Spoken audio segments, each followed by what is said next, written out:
वक्रतुंड महाकाय सूर्यकोटिसमप्रभ निर्विघ्नं कुरु मे देव सर्वकार्येषु सर्वदा अज्ञानतिमिरान्धस्य ज्ञानाञ्जनशलाकया चक्षुरुन्मीलितं येन तस्मै श्रीगुरवे नमः। नमो आदिबोधात्मरूपा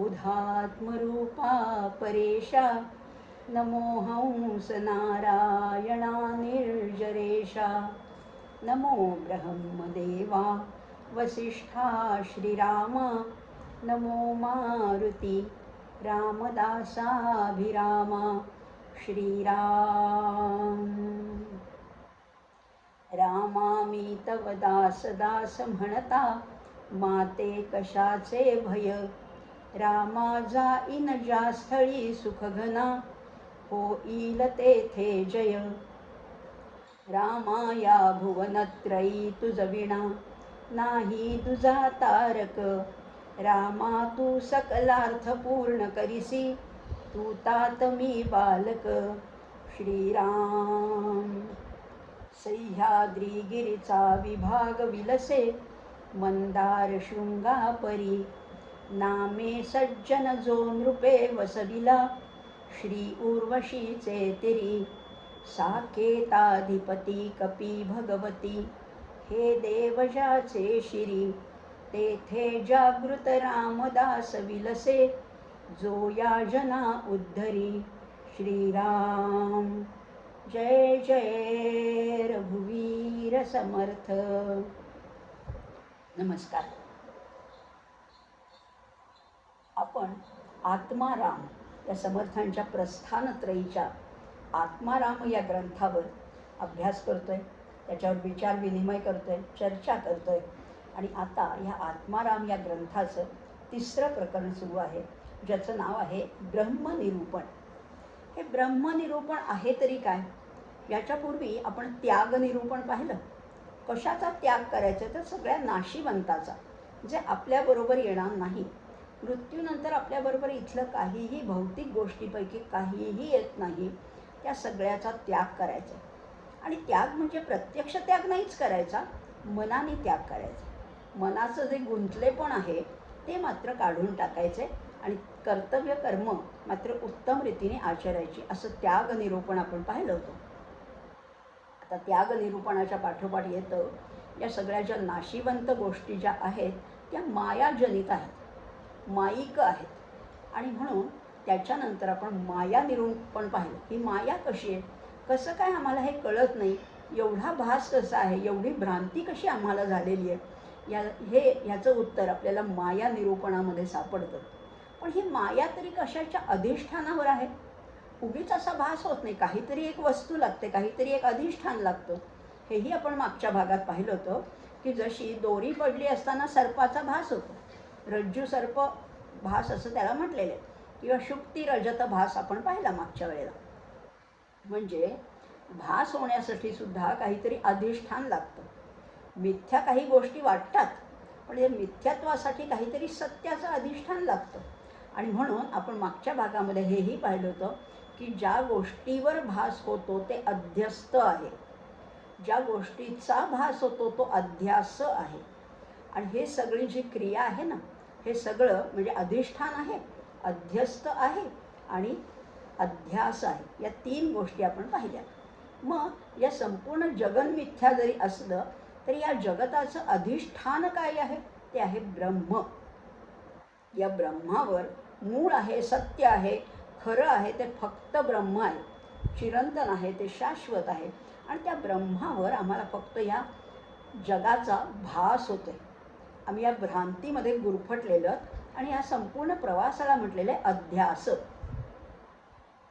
ही सगळी जी आहे ना, याला आणखीन एक आपण थोडं अवघडकडे जाणार आहोत आणि पुन्हा सोप्याकडे येणार आहोत। या सगळ्या गोष्टींना म्हटलेलं आहे प्रातिभासिक सत्ता।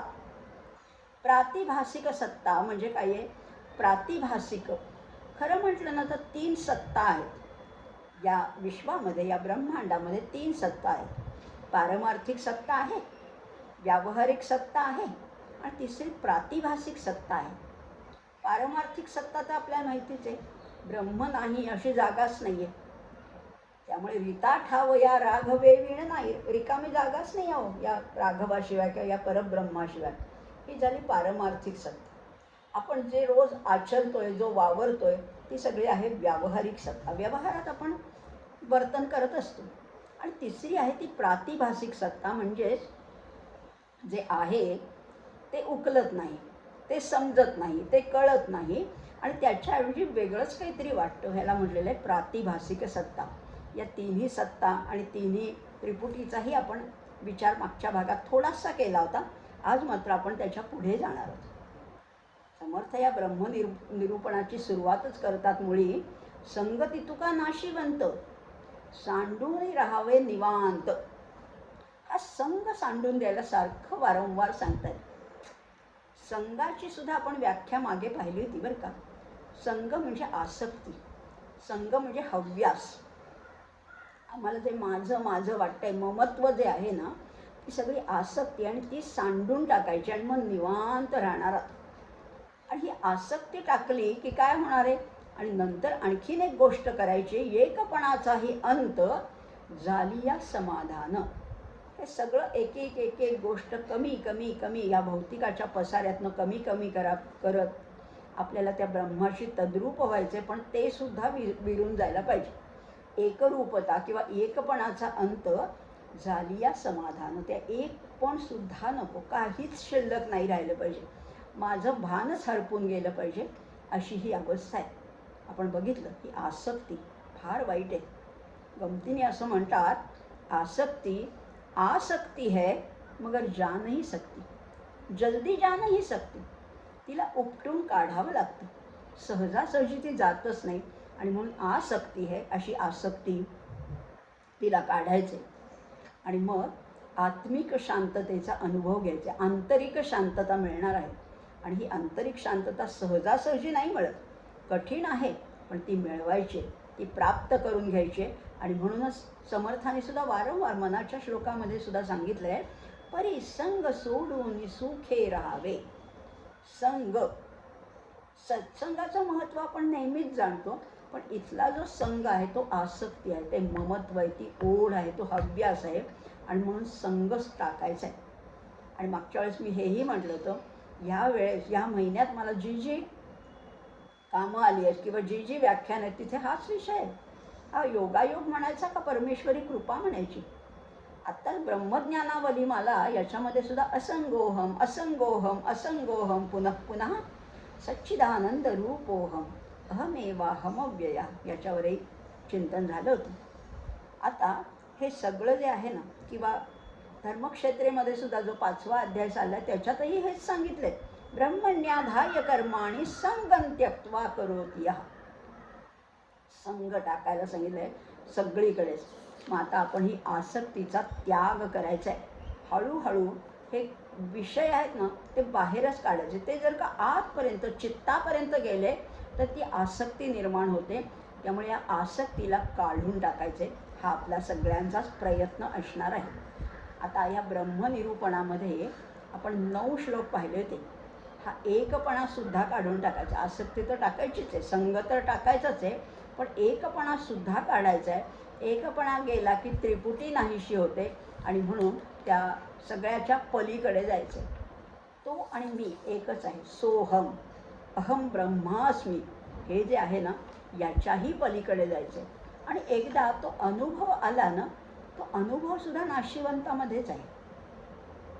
विचार करा, अनुभवाला म्हणजे अजून पोचलो नाही, अनुभवसुद्धा नाशिवंतामध्ये आहे. अनुभवा वाचून राहिला, अनुभवा वेगळा राहिला, तो तू आत्मा. अनुभवसुद्धा टाकून द्यायचा आहे. आणि हे आणि ह्याला आधार काय आहे, याला प्रमाण काय आहे, तर हे सगळं जे आहे ना, वेदशास्त्रे पुराणे तेही नासोनी जाती. त्यांनासुद्धा बोलता येत नाही. इतके समर्थ वेद आहेत पण त्यांनासुद्धा बोलता येत नाही. आणि म्हणून म्हटलं, हेही नगडे बोलणे आता पाऱ्हेरा किती देणे. वेदशास्त्रे पुराणे तेही नासोनी जाती. मग आता काय करायचं, अनुभवाच्या पलीकडे जायचे. मग हे सगळं करत असताना समर्थ आपल्याला सांगतायत ते परब्रह्म आहे कसं. आधी शब्दानेच जाणून घेऊया, कारण शेवटी शब्दच उपयोगी पडतात. शब्द हे जरी माईक असले तरी अर्थ समजण्यासाठी शब्दच उपयोगी पडतात. पण नंतर काय करायचं, शब्द टाकून द्यायचे. शब्द ही फोलपट आहेत, शब्द हे भूस आहे. मग आपल्याला भूस टाकून कस घ्यायचा आहे, फोलपट टाकून दाणे घ्यायचे, आतला गाभा घ्यायचा आहे.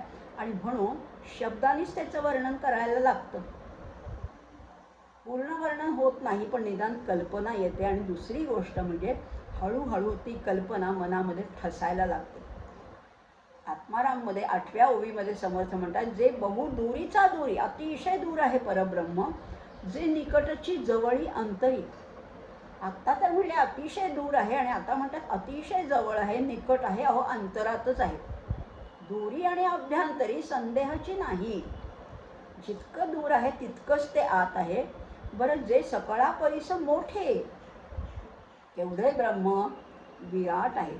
या ब्रह्मांडाला कवेत घेणारं असं सकळा परिस मोठे, जेथही सकळही आटे, अकस्मात एक सरे तुटे, मूळ मायेचे. आधी स्वरूप जाणून घ्यायचे, त्या ब्रह्माचं स्वरूप काय आहे हे जाणून घ्यायचं. आणि हेही आपण मागच्या भागात पाहिलं. त्यामुळे ही टर्मिनॉलॉजी थोडीशी समजून घेत आपण जाणार. भगवद्गीतेमध्ये सुद्धा 13व्या अध्यायामध्ये भगवंत म्हणतात, दूरस्थै चांतिके चतत बहिरंतश्च भूतानाम अचरैचरमेव च सूक्ष्मत्वात् तद्विज्ञेयं दूरस्थै चांतिके चतत. अणुरणीया थोकडा तुका आकाशा एवढा. अणुपेक्षाही लहान आहे आणि आकाशापेक्षाही मोठा आहे. अणोरणीयान महतो महियान, असं त्या परब्रह्माचं, परब्रह्मस्वरूपाचं, आत्मस्वरूपाचं वर्णन केलेलं आहे. एवढं आपलं मागच्या भागात झालं होतं. याची थोडी उजळणी केली. आता मात्र आपण पुढच्या म्हणजे 10व्या ओवीपासून प्रारंभ करणार आहोत. 10वी ओवी म्हणते, जे सकळाहून मृद कोवळे, जे सकळाहून अत्यंत जवळे, जे सकळांमध्ये परी निराळे अलिप्तपणे, जे हाले ना चाले, जे हाले ना चाले, जे बोले ना डोले, अवघे आपणची संचले, एकले एकटची ते. अहो सगळ्यापेक्षा मोठं आहे, पण तरी अतिशय मृदू मुलायम आहे. आपल्याला मोठी गोष्ट म्हटलं की आपण जून निबर राठ असं म्हणतो ना, तसं नाही आहे हे आत्मस्वरूप. सगळ्याहून वेगळं आहे, सूक्ष्म आहे, ते अतिशय नाजूक आहे. नाजूक आणि लहानपणाचा आपण संबंध जोडला. एखादी अतिशय कोवळी गोष्ट असते ती लहानशी असते, पण एवढं मोठं ब्रह्मांडाला व्यापणारं जे आत्मस्वरूप आहे ते नाजूक आहे, ते कोमल आहे, ते मृदू मुलायम आहे. त्यामुळे आणि आपल्याजवळ असलेल्या सगळ्या वस्तू, आता सॉफ्ट म्हटल्यावर तुम्हाला काय काय जे वाटेल त्याच्याही पेक्षा ते मृदू मुलायम आहे. पीस मुलायम असतं, एखादा अगदी स्पर्श मुलायम असतो, पण त्याहीपेक्षा ते मुलायम आहे. आणि तुम्हाला जेवढ्या जेवढ्या ज्ञात गोष्टी आहेत, आपल्याजवळ काय काय असतं. मी माझ्या घरात राहते, म्हणजे घर अगदी माझ्या जवळ आहे किंवा घरातच मी आहे. माझी वही, माझा फोन, माझी पुस्तकं, माझं भांडी, माझा स्वयंपाक, माझं सगळं जे आहे ते माझ्या अगदी अवतीभोवती आहे. अहो पण ते त्याच्यापेक्षा जवळ आहे. या सगळ्या गोष्टींपेक्षा ते तुमच्या अतिशय जवळ आहे. म्हणजे ते कसं आहे, सगळ्यांच्या अंतर्यामी असून सुद्धा ते कशालाही चिकटलेलं नाही. त्यामुळे ते स्वतंत्र सुद्धा आहे. सगळं कॉन्ट्रॅडिक्टरी वाटतंय नाही का, विरोधाभास वाटते. सगळ्यात आहे पण तरी ते स्वतंत्र आहे. बरं, ते कसं आहे, मूळ अवस्थेपासून ते कधीही ढळत नाही. ते ना हाले ना चाले, ढळत नाही. त्याच्यापासून कधी होण्याचा संभव नसतो. बघा, आता आणखीन एक एक गोष्ट बघणार आहोत. जे हाले ना चाले, जे बोले ना डोले, तिथे कधी होण्याचा स्वभाव नाही आहे. ते कधी बोलत नाही, ते कधी कंप पावत नाही. अगदी एकच एक आहे, त्याच्यात द्वैत नाही. तया एक रूपासी दुजे नस आहे, मना संत आनंद शोधूनी पाहे, असं मनाच्या श्लोकात समर्थ म्हणतात. आता बघा हा, वस्तू जितकी स्थूल तितकी कडक असते. मोठं विराट म्हणजे कडक वाटतं आपल्याला, जून वाटतं. आणि जितकी सूक्ष्म तितकी नाजूक, मृदू नाजूक असते. आता बघा ना, पंचमहाभूताचा विचार केला तर पृथ्वी सगळ्यात कडक आहे, कारण ती स्थूल आहे. तिला सगळे पाचही तन्मात्रा तिच्यामध्ये आहेत, शब्द, स्पर्श, रूप, रस, गंध. पृथ्वी कडक आहे, त्याच्यावर आपण आवाज करू शकतो, आपटू शकतो. आणि आकाश पंचमहाभूतातलं सगळ्यात सूक्ष्म, सगळ्यात तरल काय आहे तर ते आकाश आहे. त्या आकाशाला सुद्धा सामावून घेणारं जे ब्रह्म आहे ते किती सूक्ष्म असेल, ते किती तरल असेल, ते सगळ्याला सामावून घेतं आणि म्हणून ते कोमल आहे, मृदू आहे. त्यामुळे दृश्य वस्तू घेणारं ब्रह्म अतिशय मृदू आहे. हा आत्मस्वरूप कसं आहे, आत्मस्वरूपाच्या बाबतीत मात्र त्याच्याही पेक्षा ते मृदू आहे. त्याचं कोवळंपण जसंच्या तसं टिकून राहतं. हा झाला शब्दशः अर्थ. आता या विश्वाचं जे अधिष्ठान असणारं ते आत्मस्वरूप आहे, ते माझ्या चेतनेचं चैतन्य. लक्षात घ्या बरं का, ह्या सगळ्या गोष्टी थोडा थोडा फरक आहे, आपण समानार्थी समजतो. चित वेगळं, चैतन्य वेगळं आणि चेतना वेगळी, थोडा थोडा फरक आहे. संपूर्ण परमेष्टीमध्ये जे भरून राहिले ते चित स्वरूप आहे. या समष्टीमध्ये जे भरून राहिले ते चैतन्य स्वरूप आहे. आणि माझ्या व्यष्टीमध्ये जे भरून राहिले ती चेतना आहे. आता माझ्या चेतनेला कुणी प्रेरणा दिली आहे, त्या चैतन्याने, आणि त्या चैतन्याला त्या चित स्वरूपाने. त्यामुळे ते आहे म्हणून मी आहे. मी आत्ता बोलतेय, तुम्ही ऐकताय, आपण हे सगळा संवाद साधतोय, ते आहे म्हणून. त्यांनी माझ्यापर्यंत ही चेतना पोचवली म्हणून मी एवढं बोलू शकते. त्यामुळे ती चेतना जितकी माझ्या निकट आहे तितकंच ते आत्मस्वरूप निकट आहे. पण हे विश्व कसं आहे, विश्वामध्ये सगळी सरमिसळ झालेली आहे. उडदा माझी काळे गोळे म्हणतात ना, तशी ही सगळी सरमिसळ झाली आहे. आत्मा आणि अनात्मा यांची सगळी मिसळ झाली आहे. त्यामुळे दोन्हीचं स्वरूप पूर्णपणाने भिन्न असलं तरी अनात्म्याच्या अंतर्यामी सुद्धा आहे ते आत्मतत्वच आहे. मात्र ते अलिप्त असल्यामुळे, ते साक्षी असल्यामुळे बाहेरील घडामोडीचा तिथे काहीही संबंधच येत नाही. आत्मरूप कसं आहे, सर्वदेशी आहे, सगळीकडे. आपण एकदेशीय. मी इथे आहे म्हणजे तिथे नाही आहे. या घरात मी आत्ता हॉलमध्ये बसले म्हणजे मी किचनमध्ये नाही आहे. मी माझ्या घरात आहे म्हणजे तुमच्या घरात आत्ता नाही आहे. मी एकदेशी, मी एका वेळेस एकाच ठिकाणी असू शकते. पण ते ब्रह्माचं तसं नाही आहे, ते सर्वदेशी आहेत.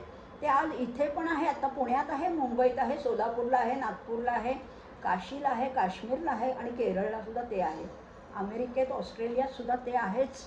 ते सर्वदेशी आहे, ते अनंत आहे, ते अखंड आहे, ते अद्वय आहे. एकदेशी वस्तूच्या अवस्थेमध्ये बदल होतो आणि त्याच्या ठिकाणी होण्याचा अनुभव येतो. बघा आता बोला तुम्ही, याच्यावर काही बोलताच येत नाही हो. एकदेशी वस्तू आपण जो आहोत त्याच्यामध्ये बदल होत असतो, बिकमिंग होत असतं. बिकमिंग आणि बिईंग आपण पाहिलं का मागे फरक. ते कसं आहे, ते आहेच आहे आणि आम्ही होत असतो, आमच्यामध्ये परिवर्तन होत असतं. आणि म्हणून आपलं वर्णन करता येतं, भाषेने त्याचं वर्णन करता येतं. भाषा म्हणजे द्वैत आहे, द्वैतामध्ये भाषा आहे, द्वैतात वर्णन करता येतं. पण आत्मस्वरूप कसं आहे, नित्य आहे, निर्विकार आहे, निरुपाधिक आहे, सर्वगत आहे, अत्यंत सूक्ष्म आहे, निरंतर आहे आणि सर्वदेशी आहे. आम्ही मात्र सारखे बदलतो. आम्ही काही स्थिर नाही आहोत. स्थिर अगदी एका जागी बसलो तरी आमचं परिवर्तन सुरू आहे, आमच्या पेशींमध्ये बदल घडतो. आम्ही सारखे बदलत असतो, आमच्यामध्ये होणे आहे. लक्षात घ्या, इथे म्हटलेले होणे, होणे हा आपला स्वभाव आहे. काय काय होतं आपल्या बाबतीत, एखाद्याला मुलगा झाला, आपण म्हणतो ना यांना मुलगा झाला, म्हणजे आधी दोघं होते त्याच्यात तिसरा आला, बदल झाला ना, कुटुंबामध्ये बदल झाला. कुणी ग्रॅज्युएट झाला, आधी अगदी कमी शिकलेला होता, आता हळू शिकत शिकत तो ग्रॅज्युएट झाला. कुणी डॉक्टर झाला, कुणी ICS ऑफिसर झाला, आर्किटेक्ट, इंजिनियर, असं काहीतरी आपण होत असतो, आपण पदवी मिळवत असतो. म्हणजे ही झाली आपली शैक्षणिक प्रगती. शारीरिक सुद्धा आपली बदल होतच असतात. आधी लहान होते मी, मग मोठी झाले, तरुण झाले, मग आणखीन प्रौढ झाले, आणखीन असं करत करत म्हातारा झाला. हे सुद्धा बदल आहेत, होणं आहे याच्यामध्ये, झालं हे आहे त्याच्यात. किंवा अगदी आयुष्याचा विचार केला ना तरी आपण म्हणतो की माझ्या आयुष्याचं अगदी सार्थक झालं, माझ्या मुलाबाळांनी माझे अगदी पांग फेडले, मी अगदी कृतकृत्य झालो. किंवा उलटही होतो, आपण म्हणतो की व्यसनामुळे याच्या आयुष्याचं अगदी वाटोळं झालं, नाश झाला, बर्बाद झाला. इथे पण झाला हा हे क्रियापद आहे, म्हणजे होणं आहे तेच. पण तो कसा आहे त्याच्यामध्ये किंचितही बदल नाही. तो वाढलाही नाही, तो कमीही झाला नाही, तो जन्मालाही येत नाही, तो मृत्यूही पावत नाही. तो जसा आहे तसाच आहे, जसा आहे तसाच आहे. याला आपण आपल्या व्यवहाराच्या भाषेत मेंटेन करणं म्हणतो ना. एखादी मैत्रीण अगदी 20-25 वर्षांनी भेटली तरी आपण म्हणतो की अगं तू आहेस तशीच आहेस, मेंटेन केलं स्वतःला. अहो तो तसा त्याला मेंटेनही करावं लागत नाही, तो आहे तसाच आहे, त्याच्यात बदल होणारच शक्य नाही. आणि त्याच्यामध्ये सगळ्यात महत्त्वाचं म्हणजे कोवळीक आहे, अतिशय कोवळं आहे ते, मृदू मुलायम असं ते आत्मतत्व आहे असं समर्थाने सांगितलं. आणि ते बोलत नाही, ते चालत नाही, ते डोलत नाही, ते ढळत नाही, आत्मस्थितीपासून कधीही ढळत नाही. बोलायला सुद्धा भाषा लागते, बोलायला मुख लागतं, बोलायला जीभ लागते, त्याच्याकडे अवयवच नाही, सर्वेंद्रिय विवर्जितम, त्याच्याकडे एकही अवयव नाही, पण तरी सगळी कामं तो करतोय, असा तो आहे. त्यामुळे ते हाले ना डोले, बोले ना चाले, अवघे आपणची संचले, एकले एकटची ते. तो एकटाच आहे, दुसरं त्याच्या जोडीला नाहीच, चालतच नाही त्याला. बरं पुढे म्हटलेलं आहे, जे आकाशास बाह्य भरले आणि आकाश जेथे मुराले, आकाश मुरोनिया उरले, एक जिनसी आपण. आता आपली कल्पना ताणून ताणून ताणून आपण कुठपर्यंत नेतो, आकाशापर्यंत. आणि आपल्याला दिसतं तेवढंच आकाश नाही आहे बरं का, त्याच्या पलीकडे अवकाश आहे, त्याच्या पलीकडे अंतराळ आहे, आणि या सगळ्याला आकाश म्हटलेलं आहे. पण ह्या आकाशाला सगळं आत बाहेर व्यापून कोण आहे, ते आत्मस्वरूप आहे. आणि आकाश सुद्धा ज्याच्यामध्ये मुरून जातं, जिरून जातं, संपून जातं, त्याला कवेत घेतं, म्हणजे आकाशाला कवेत घेणारं ते परब्रह्म, ते आत्मस्वरूप आहे. आणि आकाश मुरोनिया उरले, एक जिनसी आपण, सगळ्याला कवेत घेऊन ते परत उरतचे दशांगुळ.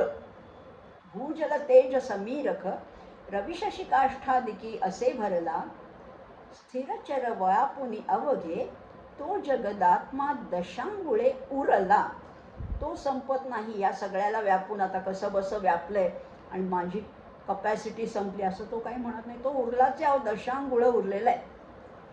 मग असा जो आहे तो कसा आहे, जे चळे ना ढळे. तर मगाशी आपण पाहिलं, जे हाले ना बोले ना डोले ना असं पाहिलं. आता इथे म्हटलेलं आहे, जे चळे ना ढळे, अग्नीमध्ये न जळे, जे चळत्यामध्ये परी न कळे, उदकी बुडे ना. ओळखीचं वाटते ना तुम्हाला? कसं आहे आत्मस्वरूप, आकाशाला आत बाहेर व्यापून आहे. आकाश त्याच्यामध्ये मुरून जातं, जिरून जातं, एवढं आकाश त्याच्यामध्ये शोषलं गेलं तरी ते जसंच्या तसं म्हणजे अमिश्र राहतं. बघा हां, आपण समजा बादलीभर किंवा एक घमेलभर माती घेतली आणि त्याच्यात एक चमचाभर पाणी टाकलं, ती माती ओली होईल का? नाही होणार ना. पण अहो पाणी अगदी चमचाभर आहे, माती किंवा हे आहे वाळू, ते अगदी घमेलभर आहे, मग ते एवढीशी माती कुठल्या कुठे जिरून जाते. तसं आपल्याला जे फार मोठं व्यापक आकाश वाटतंय ते ह्याच्या पुढे काहीच नाही आहे, ते जिरून जातं, ते मुरून जातं आणि परत हे शिल्लकच राहते जसंच्या तसं. आत्मस्वरूप आहे ना, ते चळत नाही, ते ढळत नाही, अग्नीमध्ये असून ते जळत नाही. अनुप्रासही साधलाय, पण नुसता अनुप्रास साधण्यासाठी चळणे ढळणे जळणे असं नाही वापरलेलं, पण त्याच्यामध्ये अर्थगर्भता आहे. आशय केवढा आहे, ते चळत नाही, ढळत नाही, अग्नीमध्ये जळत नाही, वायूमध्ये असल्यामुळे ते हल्ल्यासारखं वाटतं पण कळत नाही. पाण्यामध्ये असून ते बुडत नाही. पाण्यामध्ये नाही आहे का आत्मस्वरूप आहे ना, पण ते ओलं होत नाही. बघा आता सगळ्यामध्ये हे आकाश आहेच, व्यापक आहे, इतकं आहे की ब्रह्माला त्याची उपमा देतात. पण उपमा सुद्धा पुरेशी नाही आहे. परिपूर्ण उपमा नाहीच आहे. आकाश आणि ब्रह्म सारखं वाटलं, खम ब्रह्म असं म्हटलेलं आहे. ख म्हणजे आकाश आणि ब्रह्म, खम ब्रह्म. उपमा देतात असं खम ब्रह्म असं श्रुती सांगते, पण तरी तेही सर्वस्वी खरं नाही. ब्रह्म हे आकाशवाला आत बाहेर लपेटून घेतं आणि विश्वप्रळयाच्या वेळेला आकाशाला पूर्णपणे शोषून घेतं. दासबोधामध्ये अतिशय सुंदर उभारणी आणि संहारणी सांगितलेली आहे. या विश्वाची निर्मिती ज्या क्रमाने झाली त्याच्या उलट क्रमाने त्याची संहारणी होते. पृथ्वी आपामध्ये, आप तेजामध्ये, तेज वायूमध्ये, वायू आकाशामध्ये आणि आकाश म्हणजे परब्रह्मामध्ये विलीन होऊन जातं. मग आता एवढं सगळं आहे तर ते कसं आहे ब्रह्मस्वरूप? ते चळत नाही, ढळत नाही. बरं, इतर सगळ्या 4 भूतांना म्हणजे वायू, अग्नी, जल, पृथ्वी यांना व्यापणारं आकाश आहे, ते सगळ्यामध्ये असून सुद्धा त्याचे गुणधर्म, कुठलेही गुणधर्म त्याला चिकटत नाही. आकाशाला स्पर्श करता येत नाही, आकाश गरम होत नाही, म्हणजे आकाशाला अग्नीचा सुद्धा स्पर्श होत नाही. मग या आकाशापेक्षा व्यापक जे आहे ते आहे ब्रह्मस्वरूप, आत्मस्वरूप. आणि ते सगळ्यात असून सुद्धा कशातही नाही, अलिप्त आहे, कशातच नाही आहे. आणि या विश्वाच्या प्रचंड घडामोडीचा साधा स्पर्शसुद्धा त्याला होत नाही. आणि म्हणून ते चळत नाही, ते ढळत नाही. आणि म्हणूनच त्याला परब्रह्म स्वरूपाला म्हटलेले अच्युत. च्युत होत नाही. देश काल परिस्थितीनुसार ते कधीही खाली घसरत नाही, ढळत नाही. आता ह्या सगळ्या पंचमहाभूत नाही म्हणता येणार, 4 महाभूताचा त्याला स्पर्शसुद्धा होत नाही. ओळखीचं वाटतंय ना? नाही छिंदंती शस्त्राणी नैनं दहती पावकः न चैनं क्लेदयन्ति आपो न शोषयति मारुतः. ओळखीचा श्लोक आहे, भगवद्गीतेमध्ये आलेला आहे. शस्त्र छेदू शकतात याला? नाही, शस्त्र छेदूच शकत नाही आत्म्याला. शरीरावर शस्त्र काम करतील, शरीराचे 2 तुकडे करतील, पण आत्म्याचे करताच येत नाही. त्यामुळे शस्त्र छेदू शकत नाही, अग्नी ह्याला जाळू शकत नाही, आप ह्याला ओलंसुद्धा करू शकत नाही, आणि वारा ह्याला सुकवू किंवा शोषू शकत नाही. असं हे तत्व आहे. आता ह्याच्यामध्ये 4 तत्व आली, पृथ्वी, आप, तेज आणि वायू. पण ह्याच्यात आकाश तत्व नाही आलेलं. कारण आकाश तत्व नाही म्हणजे आहे, पण ते काय करतं, ते सगळ्यात मोठं काम करतं. ते सगळ्या या 4 महाभूतांना कार्य करण्यासाठी स्पेस देतं, जागा देतं. आपल्याला सुद्धा काम करायला काहीतरी एक जागा लागते ना, तशी ही जागा देणारं हे आकाश आहे. किंवा समर्थ काय सुंदर मनाचे श्लोक आपल्याला साधे वाटतात, पण साधे नाहीत बरं का. फुटे ना, तुटे ना, चळे ना, ढळे ना, सदा संचले मीपणे आकळे ना. ते फुटत नाही, तुटत नाही, चळत नाही, ढळत नाही, तेच इथे सांगितलंय. शब्द वैभव केवढे, पण प्रत्येक ठिकाणी वेगळ्या वैभवाने सांगितलेलं आहे. अगदी दासबोधामध्ये हेच तत्व वेगळ्या प्रकाराने सांगितलंय. जे चळेना ना ढळेना, जे तुटेना ना फुटेना, जे रचेना ना खचेना परब्रह्म ते. जे शस्त्रे तोडिता तुटेना, जे पावके जाळीता जळेना, कालविता कालवेना आपे करुनी. बघा किती शब्द वैविध्य आहे, वैभव आहे. प्रत्येक ठिकाणी वेगळ्या शब्दामध्ये पण परिणामकारक रीतीने समर्थांनी सांगितलेलं आहे. आणि समर्थांचे विचार कदाचित तेव्हा मान्य झाले नसतील, पण आजचं अगदी आधुनिक फिजिक्ससुद्धा सांगतं, पदार्थ विज्ञान हे मान्य करतं की संपूर्ण जगत हा एकच पदार्थ आहे. आणि त्याला ते काय म्हणतात माहिती का, वैज्ञानिक काय म्हणतात, ते म्हणतात unbroken wholeness of the universe. Unbroken, मोडता येणार नाही असा हा होलनेस आहे, संपूर्ण समग्रता आहे. कशाची? या विश्वाची समग्रता आहे. आणि कुठलीही गोष्ट घ्या, पदार्थ एकच आहे. आणि कुठला पदार्थ? परब्रह्म हाच मूळ पदार्थ आहे. बघा ना, आता आणखीन हे समजून घेऊया. नाही अजून पटलं, तुम्ही म्हणाला कसं काय? अगदी आयफेल टॉवर म्हणा, कुतुब मिनार म्हणा, किंवा एखादी छोटीशी टेकडी म्हणा, याच्यात साम्य काय आहे ना? याच्यातही साम्य आहे. सगळीकडे पृथ्वी तत्वच आहे. टेकडी घ्या, कुतुब मिनार घ्या, आयफेल टॉवर घ्या, वाटेल ते घ्या, हो, त्याच्यामध्ये हीच तत्व आहेत. मागे मागे गेलं तर पुन्हा आपण त्या पंचमहाभूतापर्यंत पोचतो. किंवा आणखीन एक उदाहरण बघू बरं का. पाणी असतं. पाण्याची किती रूपं आपण पाहतो ना जगामध्ये. कधी निर्माणक, कधी संजीवक, कधी विध्वंसक, कधी आश्वासक, अशी पाण्याची रूपं पाहत असताना आपण काय म्हणतो, पाणी कसं आहे, एकच आहे. आपल्याला वेगळं दिसतं. कधी कधी सुनामी येते, मोठ्या लाटा येतात, कुठल्या नदीला महापूर येतं, सगळी किनाऱ्यावरची घरं उद्ध्वस्त होतात, मोठमोठ्या बोटीसुद्धा अगदी जलसमाधी घेतात. हे पाणी किती भयंकर आहे ना. आणि आपल्याला कोणी उन्हातनं आल्यावर ग्लासभर पाणी दिलं, ते किती आश्वासक आहे, ते किती शीतल वाटतं. मग ते अगदी विध्वंस घडवणारं पाणी आणि एवढ्या ग्लासातलं फ्रीजमधलं थंडगार पाणी, याच्यात साम्य आहे का? अहो साम्यच आहे, दुसरं नाहीच आहे. सगळ्यामध्ये आहे ते H2O. ते वाढलं, त्याला पूर आला म्हणून त्याचं H3O नाही होत, H2Oच आहे.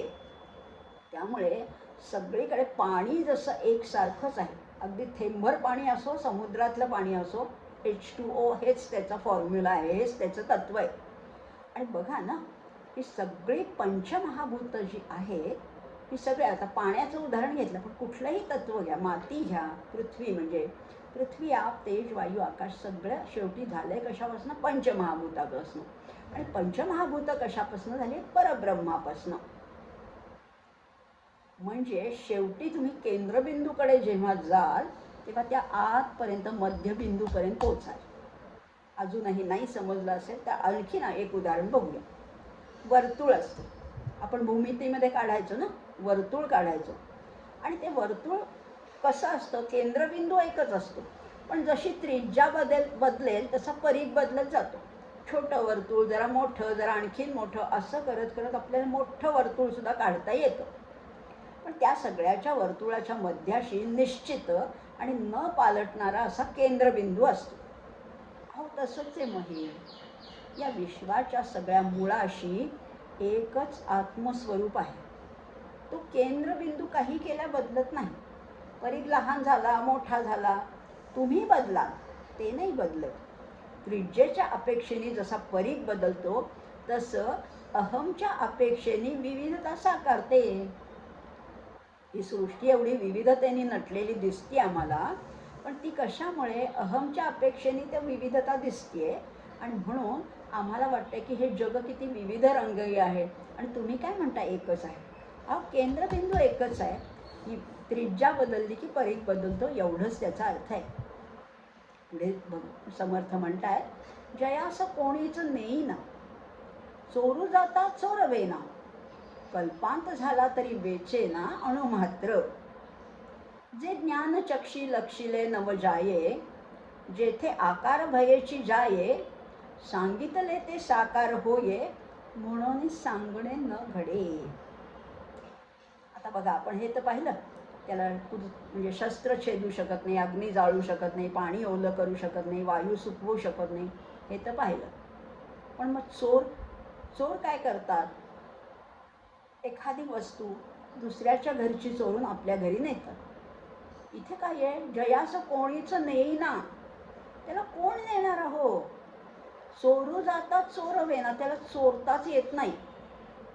कल्पांत झाला तरी वेचेना अणुमात्र, कल्पांत झाला, सगळं नाहीसं झालं तरी ते काही केल्या नाहीसं होत नाही. आणि आत्मस्वरूप कसं आहे? जे ज्ञानचक्षी लक्षिले नच जाये, ज्ञानदृष्टीने सुद्धा ते पाहता येत नाही. स्वरूपाच्या ठिकाणी आकार शिल्लकच राहत नाही, जळून जातो. जेथे आकार भयेची जाये आणि सांगितले ते साकार होये, जे सांगता येतं ते साकार होतं. मी एखादी गोष्ट सांगितली तुम्हाला, अगदी आकाशकंदील बनवला, सांगितलं तर तुम्हाला दिसेल. ज्याला नाम आहे त्याला रूप आहे. काही पदार्थ बनवायला सांगितलं, बटाटे वडे बनवायला सांगितले, उपमा बनवायला सांगितला, बनवता येतो. त्याला काहीतरी आकार आहे, त्याला रंग रूप काहीतरी आहे. इथे सांगितले ते साकार होये, पण इथे म्हणून सांगणे न घडे, इथे सांगताच येत नाही. या दृश्य विश्वाला पृथ्वीचा म्हणजे जडद्रव्याचा आधार आहे. आणि ह्या सगळ्या जड गोष्टी ज्या ज्या आहेत ना, ते इकडनं तिकडे नेता येतात. हा दगड इथनं उचलून तिकडे नेता येते. ही माझी बॅग या गावाहून मी पुण्याहून मुंबईला जाते, नागपूरला जाते, अमेरिकेला जाते, उचलून नेता येते. बरं, मी स्वतः कुणीही मला उचलून नेऊ शकतं. म्हणजे या सगळ्या गोष्टी आहेत, देह किंवा ज्या ज्या जड गोष्टी आहेत त्या उचलून नेता येतात. आणि म्हणूनच सोन्याची चोरी होते, चांदीची होते, रत्नांची होते, खनिजांची होते, पाण्याची चोरी होते, सगळ्याची चोरी होते. पण या परब्रह्माची चोरीच करता येत नाही. बघा ना, कारण चोर काय नेऊ शकेल? बाहेरची एखादी गोष्ट नेऊ शकेल, त्याच्यापासून वेगळी असलेली गोष्ट नेऊ शकेल, पण त्याच्या अंतर्यामी असलेली गोष्ट त्यालाही चोरता येणार नाही. बरं, समजा चोरता आली तर ती दुसरीकडे नेऊन ठेवावी लागते. अमुक एका व्यक्तीच्या एखाद्या श्रीमंत घरात चोरी केली किंवा एखाद्या सराफाच्या दुकानावर अगदी डाका घातला, तिथलं धनद्रव्य चोरून आपल्या घरी ठेवता येतं. म्हणजे ठेवायला दुसरी जागा पाहिजे ना, ठेवायला तरी दुसरी जागा पाहिजे. पण ह्या परब्रह्माला चोरलं समजा, ठेवणार कुठे? त्याच्यातच ठेवणार. त्यामुळे त्याला चोरता येत नाही. हे आत्मस्वरूप कसं आहे, त्याला कुठलेही गुणधर्म चिकटत नाहीत. आत्मस्वरूप चोरता येत नाही, हलवता येत नाही, कुठे नेता येत नाही. अगदी पृथ्वी पूर्णपणाने विरली तरी ते किंचितही कमी होत नाही. पृथ्वी विरून गेली तरी ते कमी होत नाही. थोडक्यात ते विश्वामध्ये पूर्णपणाने वास केलंय तरीसुद्धा ते विश्वामध्ये पूर्णपणे अलिप्त आहे. सगळ्यात आहे पण कशातही नाही. किती विचित्र वाटतंय ना, किती कॉन्ट्राडिक्टरी स्टेटमेंट्स आहेत ही. पण काय करणार हो, त्याचं स्वरूपच तसं आहे. आणि ह्याचं सांगता येत नाही, शब्दांनी सांगता येत नाही, पण सांगितल्याशिवाय राहवत नाही. गंमतच आहे सगळी. आत्मस्वरूपाचा शोध तर आम्हाला खूप घ्यावासा वाटतो. अगदी ऋषी मुनी फार पूर्वज, अगदी 10,000 वर्षापूर्वीपासनं माणसाला हे आत्मस्वरूप काय याचा शोध घ्यावासा वाटतो. आणि माणसाकडे दोन प्रकारच्या दृष्टी असतात. एक म्हणजे ज्ञानदृष्टी आणि एक म्हणजे अज्ञानदृष्टी. अज्ञानदृष्टीनेच आपण सगळे पाहतोय बरं का. आपली जी दृष्टी आहे ती अज्ञानदृष्टी आहे. म्हणजे ह्याच्यामध्ये ज्ञाता वेगळा आणि ज्ञेय वेगळं आहे. मी पाहते, मी सिनेमा पाहते, मी टी व्ही पाहते, मी चित्र पाहते, मी पुस्तक वाचते, मी बाजारात जाते, मी वस्तू पाहते, मी पर्यटन ठिकाणी जाते, मी तिथे काही प्रेक्षणीय स्थळं पाहते. कारण मी वेगळी आणि ते वेगळं आहे. मग इथे ज्ञाता आणि ज्ञेय निराळे असतात. पण ज्ञानदृष्टीमध्ये मात्र ज्ञाता ज्ञेयाशी एकरूप होतो, तद्रूप होतो, वेगळेपणाने उरतच नाही. ज्ञानाने आत्मस्वरूपाचा तादात्म्याने अनुभव येतो. आणि आत्मस्वरूपाच्या ठिकाणी कुठलाही आकारच नाही आहे, कुठलाच आकार नाही आहे. त्यामुळे सगळे आकार ओलांडून त्याच्यापर्यंत पोचावे लागतं. बघा ना, तो निराकार आहे असं म्हणताना त्याला आकार नाही असा अर्थ नाही आहे त्याचा. सगळे आकार त्याच्यापासूनच निर्माण झाले हाच त्याचा अर्थ आहे. चौकोन, त्रिकोण, पंचकोन, षटकोन, अगदी ॲबस्ट्रॅक्ट फिगर जरी घेतली तरी सगळे आकार निर्माण कुणापासून झालेत तर ते आत्मस्वरूपापासूनच निर्माण झालेले आहेत. त्यामुळे तिथे कुठलाही आकार नाही आहे. आणि आपली भाषा काय करते, दृश्याचं वर्णन करू शकते, परंतु इथे वर्णन करता येत नाही. भाषा थिटी पडते, फिकी पडते, लटकी पडते. आणि म्हणून आत्मस्वरूपाचं वर्णन काही केल्या करता येत नाही. असं हे आत्मस्वरूप आहे. चोरता येत नाही, बोलता येत नाही, जाळता येत नाही, ओलं करता येत नाही. अहो मग करायचं तरी काय? बरं, ज्ञानचक्षुने पाहता पण येत नाही, पण तिथे आकारच नाही आहे. त्यामुळे काहीही त्याचं वर्णन करता येत नाही. हेच त्याचं वर्णन आहे. आता समर्थ आणखी म्हणतात, अरे बोलणे तितुके व्यर्थ जाते, परी बोलता बोलता अनुभव येते. अनुभव सोडिता ते आपणची होईजे. ऐसे जरी न बोलावे तरी म्या काय करावे, न बोलता कळावे तुझं कैसे. आता हे शिष्य कदाचित शिष्याने प्रश्न विचारलेला नाही आहे, पण समर्थांच्याच मनात आलं की शिष्य कदाचित म्हणेल, सारखं तुम्ही म्हणतात हे असं नाही आहे, तसं नाही आहे, हे करता येत नाही, ते करता येत नाही, त्याचं वर्णन करता येत नाही, मग सांगता तरी कशाला? असं कदाचित शिष्य म्हणेल की ऐकून सांगून तरी काय उपयोग आहे? पण आहे ना, उपयोग नाही असं नाहीच आहे. उगीच नाही सांगत आहेत गुरु. आता बघा, आणखीन बघूया या गोष्टीबद्दल. आत्मस्वरूपाविषयी बोलताना असंच बोलावं लागतं, असंच बोलावं लागतं की त्याचं वर्णन करता येत नाही. आणि त्याला मी काय करू रे? गुरुजी म्हणतायत मी काय करू? त्याबद्दल जर मी काही बोललोच नाही तर तुला कळणार तरी कसं? शब्द व्यर्थ आहेत हे गुरुजींना सुद्धा माहिती आहे, पण बोलल्याशिवाय सांगता येत नाही. म्हणून मला हे बोलावं लागतंय. अरे आत्मस्वरूपाविषयीचं जे बोलणं आहे ते विरून जातं हे मला ठाऊक आहे, पण बोलणं ऐकता ऐकताच बघा, आता हे आपण लक्षपूर्वक ऐकूया. आपल्यासाठी समर्थ सांगतायत, हे व्यर्थ आहे, हे शब्द विरून जाणार आहेत हे मला माहिती आहे, पण बोलताना हे बोलणं ऐकता ऐकताच त्याच्यातला अर्थ प्रचितीला येतो आणि तोही ओलांडून गेलो की आपण स्वतःच आत्मस्वरूप होऊन जातो. नाहीतर आपल्यालाही वाटेल ना, कशासाठी हा एवढा ग्रंथ लिहिलाय? मग शब्दात सांगताच येत नसेल तर सांगून तरी काय उपयोग? तसं नाही आहे, अगदीच वाया नाही जात बरं का. शब्द विरून जातात पण तो अर्थ ठसत जातो. कुठलाही शब्द उच्चारा, गाय असं मी म्हटलं तर तुमच्या डोळ्यासमोर ग ला काना गा आणि य असं नाही आला, तुमच्या डोळ्यासमोर गाय आली. पण तुम्हाला माहिती आहे गाय कशी दिसते? मी गाय शब्द उच्चारल्यावर तुमच्या डोळ्यासमोर गाय आली. कुत्रा म्हटल्यावर कुत्रा आला, हत्ती म्हटल्यावर हत्ती आला. मग शब्दाने सांगता येत नसलं तरी शब्दातून विचार ट्रान्सफॉर्म करता येतात, परावर्तित करता येतात आणि म्हणून ते आधी ठसवायचे आणि मग त्याच्याही पलीकडे जायचं. आणि हे कशाने साधतं? पुन्हा पुन्हा पुन्हा पुन्हा केलं की. कारण आत्मवस्तू कशी आहे? इंद्रियगोचर नाही आहे, अतिंद्रिय आहे आणि शिवाय ती निःशब्द आहे. शब्द ओलांडून एकदा मौनात गेला ना की मग तिचं खरं ज्ञान होतं. या अतिंद्रिय आत्मवस्तूचं ज्ञान केव्हा होतं? तर शब्दांच्या पलीकडे मौनात त्याचं ज्ञान होतं.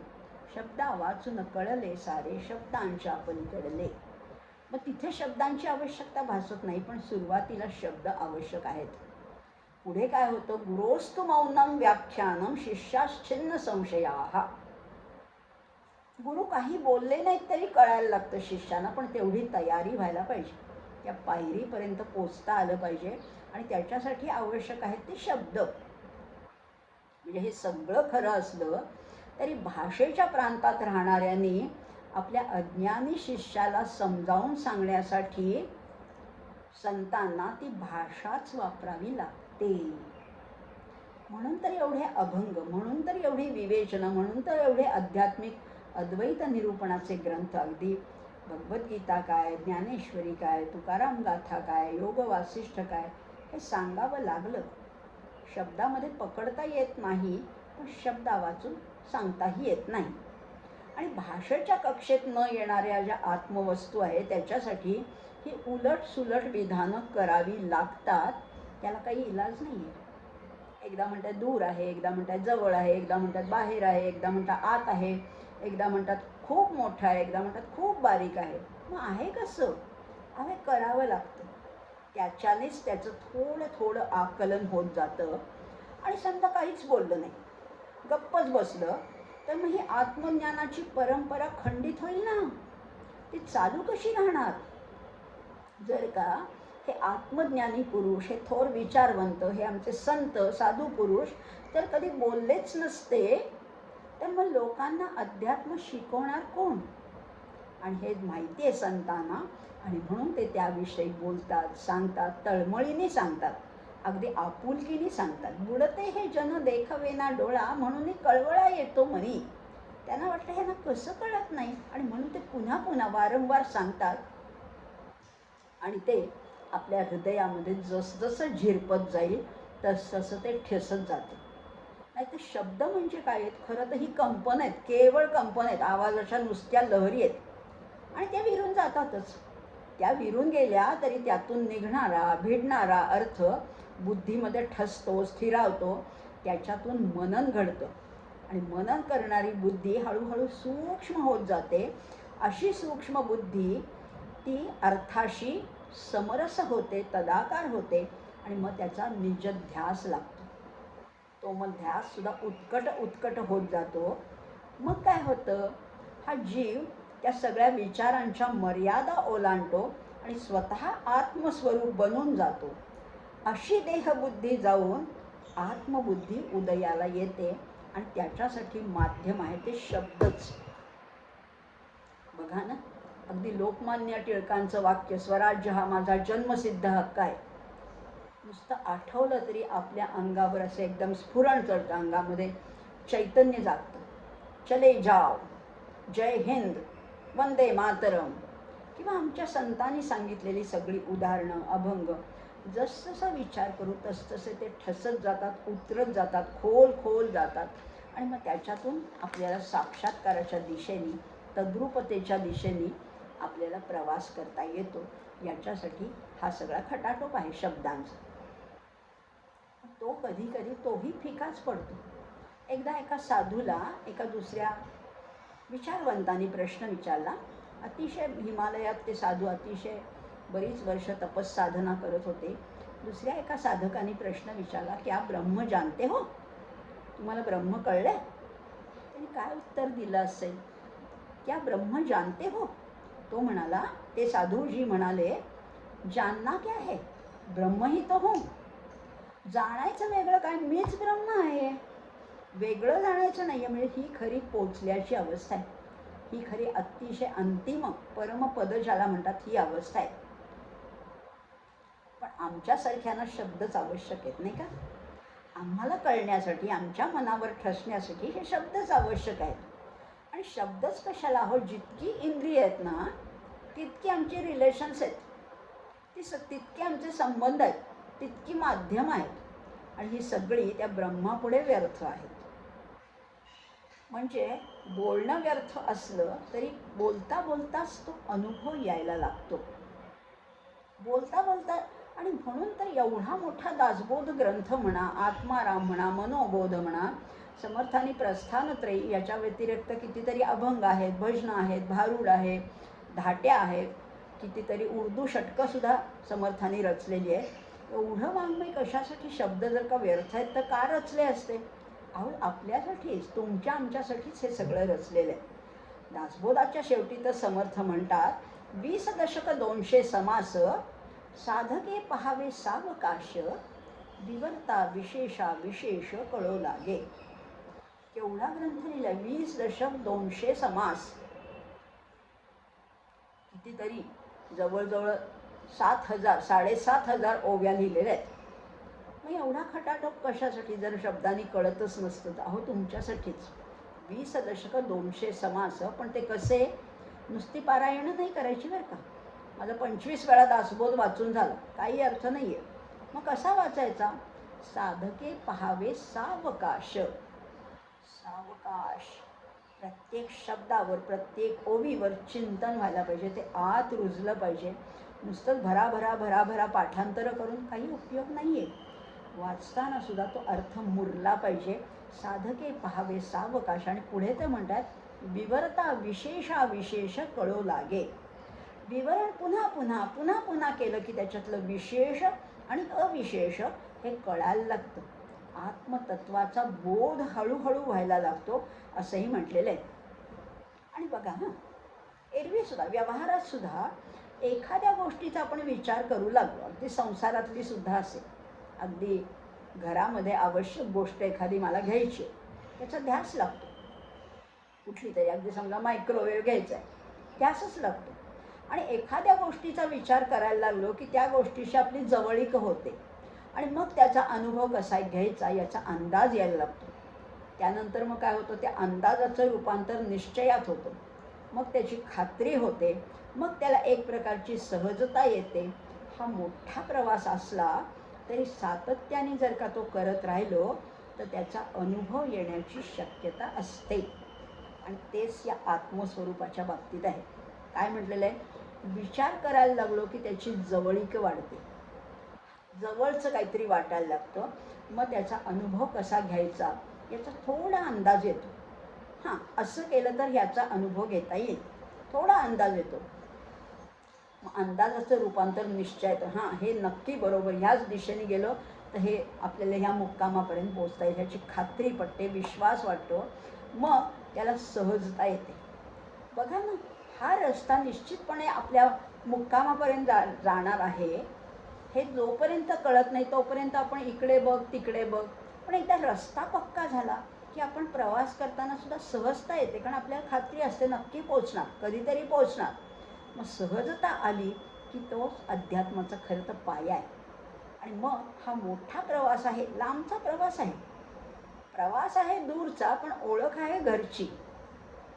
दूरचा प्रवास असला तरी आपली जर का घरची ओळख असेल, सद्गुरूंचं पाठबळ असेल, कृपादृष्टी असेल, मनामध्ये श्रद्धा असेल, तर आपल्या प्रवासामध्ये, आपल्या साधनेमध्ये सहजता येते. आणि सहजता आली की त्याचा अनुभव येण्याची शक्यता, पॉसिबिलिटी वाढते. येईलच असं नाही, प्रॉबॅबिलिटी वाढते.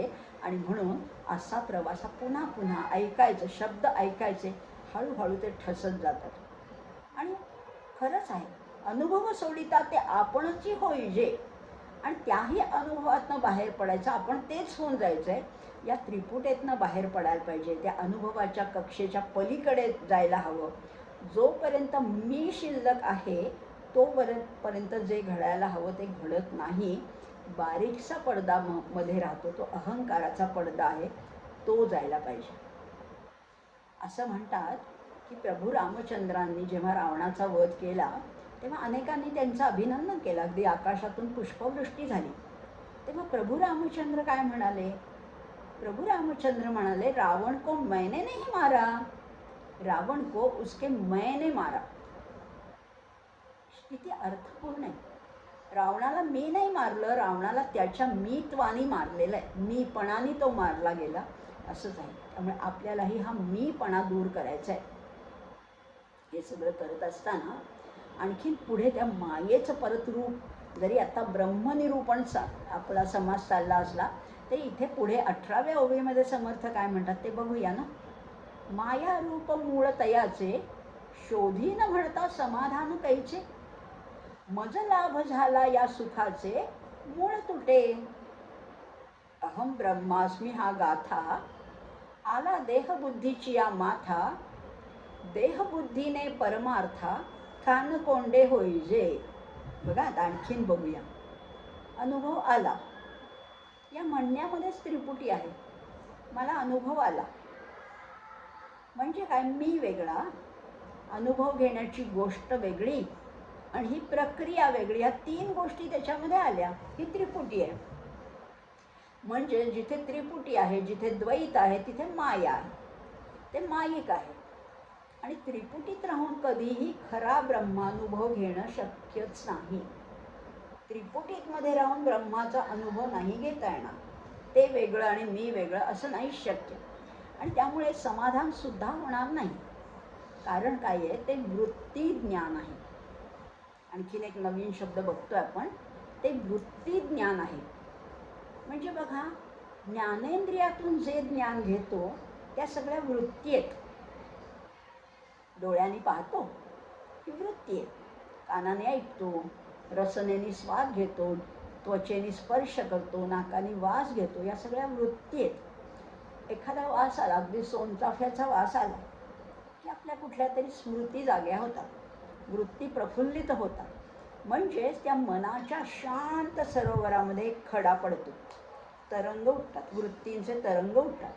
कुठल्या तरी जुन्या लहानपणच्या सोनचाफ्याच्या झाडाच्या आठवणीशी आपण जोडले जातो. एखादा वास आला, सुंदर वास आला, सुंदर ध्वनी कानावर पडला, किंवा अगदी साधं एखादं गाणं जरी आपल्याला कानावर पडलं की आपण कुठल्या तरी विश्वात आठवणीत रमून जातो की हे गाणं तिथे ऐकलं होतं माझ्या मैत्रिणीच्या घरी, तिथे रमून जातो.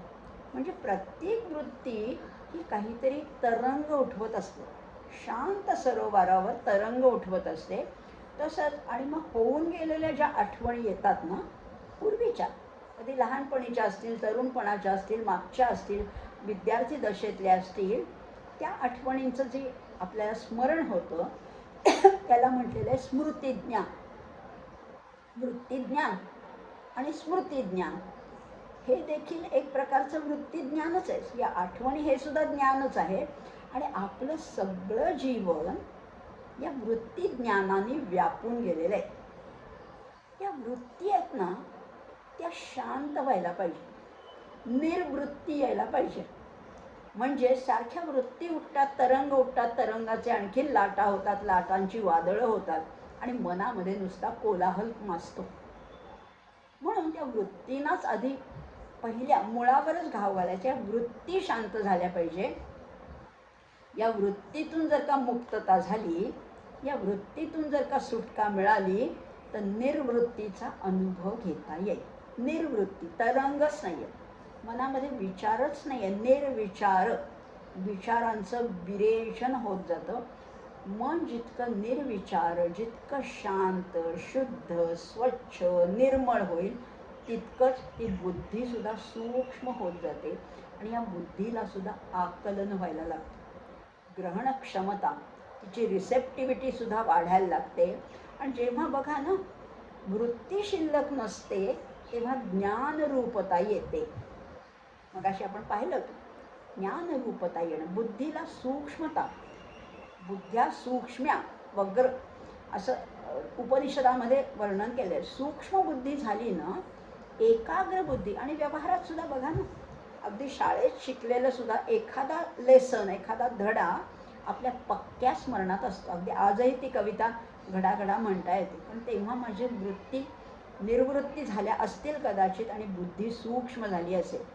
सूक्ष्म बुद्धीने हे सगळं आकलन करता येतं, ज्ञानरूपता येते. आणि जेव्हा ज्ञानरूपता, खरं ज्ञान, आत्मज्ञान होतं, तेव्हा त्या मूळ सत्तत्वाशी आपल्याला एकरूपता, तद्रूपता साधता येते. विचार करूया, अभ्यास करणारी जी सूक्ष्म अंतःकरण वृत्ती आहे, ती एकदा आत्माकार झाली की मग मला सुखाचा लाभ झाला, मला सुखाचा लाभ झाला, अशा प्रकारचं त्रिपुटीमधलं जे सुख आहे तेही संपून जातं आणि खरोखरची सुखरूपता प्राप्त होते. आणि म्हणूनच इथे समर्थ 18व्या ओबीत म्हणतात, मज लाभ झाला या सुखाचे मूळ तुटे. मला सुख मिळालं, मला बरं वाटलं, मला आनंद झाला, हे सुद्धा तिथे शिल्लक राहत नाही. आणि सुखरूपता आपण व्यवहारात वेगळ्या अर्थाने वापरतो बरं का. सुखरूपता की मी अमुक अमुक गावी सुखरूप पोचलो बरं का, असं आपण घरी फोन करतो. ही सुखरूपता नाही हो. ती सुखरूपता, ती सुरक्षितता आहे. इथे सुखरूपता म्हणजे पूर्ण सुखाचा अनुभव येतो. म्हणजे आधी पहिल्यांदा आम्ही म्हणतो मला सुख झालं, मी सुखी आहे, मी सुखरूप आहे. आणि मग ही सुखरूपता हेच माझं अस्तित्व बनून जातं. पहिल्यांदा मला सुख झालं म्हणजे मी वेगळा आणि सुख वेगळं होतं. पण नंतर मी सुखी झाल्यानंतर थोडी तद्रूपता आली. मी सुखरूप आहे ही आणखीन खोली वाढली आणि सुखरूपता हेच माझं जेव्हा स्वरूप होऊन जातं, तेव्हा मी वेगळेपणाने शिल्लक राहतच नाही. आणि मग तेव्हा कुठला अनुभव येतो? अहम ब्रह्मास्मी हा गाथा, गाथा म्हटलेलं आहे. गाथा आपल्याला फक्त तुकाराम महाराजांचाच माहिती आहे, पण तसं नाही आहे. इथे गाथा म्हणजे हा मूल मंत्र आहे. अहम ब्रह्मास्मी हा गाथा, आला देहबुद्धीची या माथा, देहबुद्धीने परमार्था, कान कोंडे होईजे. बघा, अहम ब्रह्मास्मी हा गाथा आहे, तो कसा देहबुद्धीच्या माथ्यावर आलेला आहे. म्हणजे देहबुद्धीमध्ये अहम ब्रह्मास्मी जरी म्हटलं तरी ते खरं नसतं. हे फक्त शाब्दिक उच्चार असतात. देहबुद्धीने परमार्था, देहबुद्धी जर का तुमची प्रबळ असेल तर परमार्थ साधत नाही, तो कानकोंडा होऊन जातो असं म्हटलेलं आहे. कानकोंडा म्हणजे काय आहे? कानकोंडे होईजे असं त्याचं वर्णन केलेलं आहे. आणि इथेच आता या आपण आत्मारामाचा जवळजवळ निम्म्या प्रवासावर आलेलो. पण आता पुढच्या भागामध्ये म्हणजे आणखीन पुढच्या काही ब्रह्मनिरूपण समासातल्या आणखीन काही ओव्या आहेतच, त्याचाही आपण अभ्यास पुढे करणार आहोत. आणि हा आत्माराम जाणून घेऊन आपल्या आतल्या अंतरंगातल्या आत्मारामाचं दर्शन घडतंय का, आपल्याला त्याच्या निदान जवळ पोचता येते का, याचाही विचार करणार होतो. जेव्हा अंतिम स्थिती जवळ यायला लागते तेव्हा एक प्रकारची अनुभूती यायला लागते. खरं तर बघा, अजून आपल्याला तसं काहीही होत नाही, आपण खूप दूर आहोत त्याच्यापासून,